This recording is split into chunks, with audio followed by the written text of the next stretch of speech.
So good morning, everyone. My name is Randa Alapano, and for today's topic, I will discuss the values concerning the Filipino family.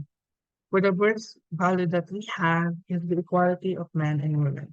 Based on mga articles na nabasa ko, I have read a lot of articles regarding in this topic. So most of them, ang conclusion is merong inequality sa Pilipinas, and hindi lang siya basta inequality sa isang place or sa isang domain. A lot of domains ay naapektuhan dahil sa gender inequality na ito. So to support this claim, meron akong tatlong articles na kinuha para makita talaga kung meron nga bang gender inequality pagdating sa babae na kalalakihan dito sa bansa natin. So unang usapin, rights in education, sinasabi dito sa findings na to na merong malaking inequality or gap pagdating sa rights in education sa kalalakihan at kababaihan. Dahil sa beliefs na ang mga lalaki is mas capable pagdating sa pag-aaral kaysa sa mga babae. Ngayon, most of the parents ay hindi pinag-aaral yung mga anak nilang babae at kinukulong lamang sa bahay para gumawa ng house chores. Kasi nga, tingin nila hindi capable yung anak nilang babae makapag-aral kaysa doon sa anak nila ang lalaki. At dahil dito, it is impossible na hindi maapektuhan yung opportunity na matatanggap ng kababaihan sa kalalakihan in every field that they're in, especially sa working field.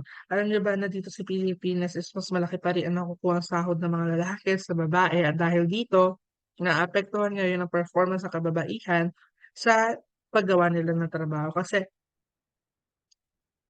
example is, mm, ikaw, student ka, you did everything, napasa mo lahat, mataas lahat, perfect lahat ng grades mo and such, lagi ka nagre-recite, ganun, ganun, ganon. And then at the end of the quarter, ang nakuha mong grade is 2.75.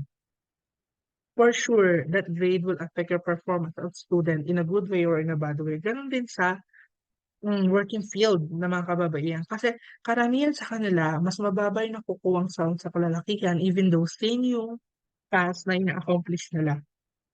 Ayun.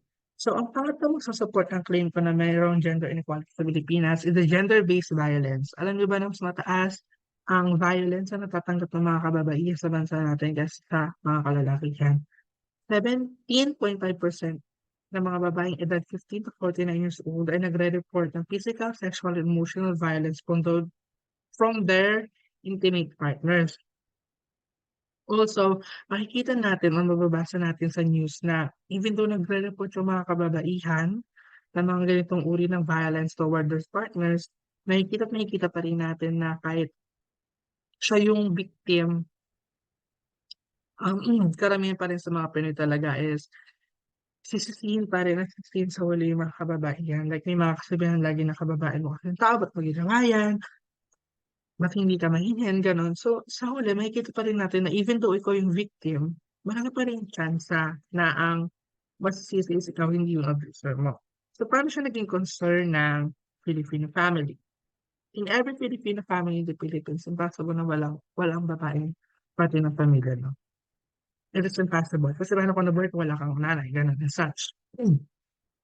So, having this issue, ang mostly maapektuhan sa pamilya nyo dito is yung kababaihan, of course, kasi sila yung mostly nakakatanggap ng ganitong mistreatment for our society. So once na makatanggap sila ng ganitong treatment pagdating sa society, maaaring maapektuhan yung mental health o physical health nila or opportunity na matatanggap nila sa buhay. And that will also affect you kasi pamilya mo yun eh. Once na nakita mo kung gaano siya naapektuhan sa ganong issue, maapektuhan ka rin. So the second value that we have here is the problem of early marriage. Early marriage is, in the articles that I have read, sinasabi na problematic ang mm, early marriage kasi na-violate nito ang human rights ng batang lalaki at batang babae, especially ng kababaihan. Sinasabi na ah reproductive health and mental health issues ay nagiging outcome ng ganitong uri ng values ng pagpapakasal ng maaga. So, paano nasabi na problematic ang early marriage? To support this claim, nakahanap ako ng dalawang articles na nagpapakita na talagang meron siyang negative impact sa magpartner na to.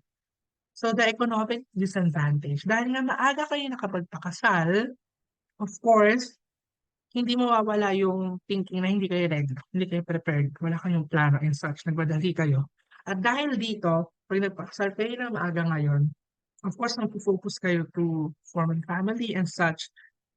Nawawala ngayon yung idea ng pag-aaral at dahil sa nawawala ka sa, yung both partners ng babae, lalaki, hindi na nakapagtapos kasi nga inuna magpakasal.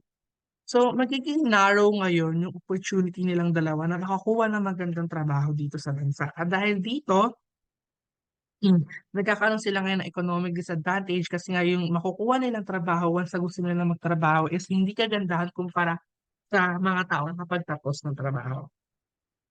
Also, pag nasa economic disadvantage ka, imposible na walang child labor. Dahil nga mga bata pa lang 'to, maaga nagpakasal, gano'n, some of the children ay mapipilitang magtrabaho. Masustentuhan na naman yung pangangailangan ng asawa nila or nila mag-partner. Yung child labor and early marriage, nagiging interchangeable siya kasi ang early marriage is pwede siya maging child labor kasi may mga family in our society na kung saan pinapakasal ng maaga yung mga anak nila because para sa business and such.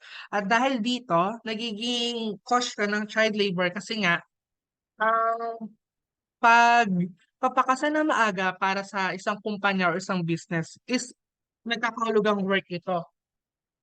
Ngayon, paano naging problema sa Filipino family ang pagpapakasal ng maaga? Karamihan sa mga nagpapakasal ng maaga dito sa Pilipinas, mostly sa kanila ay napupunta dito sa economic disadvantage na kung saan dapat nakakapag-aral sila na maayos and such dahil nga nagpakasal sila na maaga, nai-stop ngayon yung opportunity nila makapag-aral at makapagtapos yung makukuha ng magandang trabaho. Nagiging concern to kasi kitang-kita naman na karamihan sa mga, kabataang Pilipino ngayon is maaga nga yung nakikipagrelasyon, maaga nabubuntis at maaga nakikipag-asawa. Dahil dito nai-stop yung kakayahan nilang makuha yung rights of education at dahil dun is nagiging cause yun ng pagpunta nila sa disadvantage pagdating sa economic. So, ang pangatlong values na nagiging concern sa Filipino family is the homosexuality in the same-sex marriage. Karamihan sa students sa Pilipinas ay nakatanggap ng malaking problema, especially the LGBTQ community students. Nakatanggap sila ng discrimination, bullying, and those discrimination is masasabi natin verbal, physical, mental health, mental, legal. At dahil doon, masasabi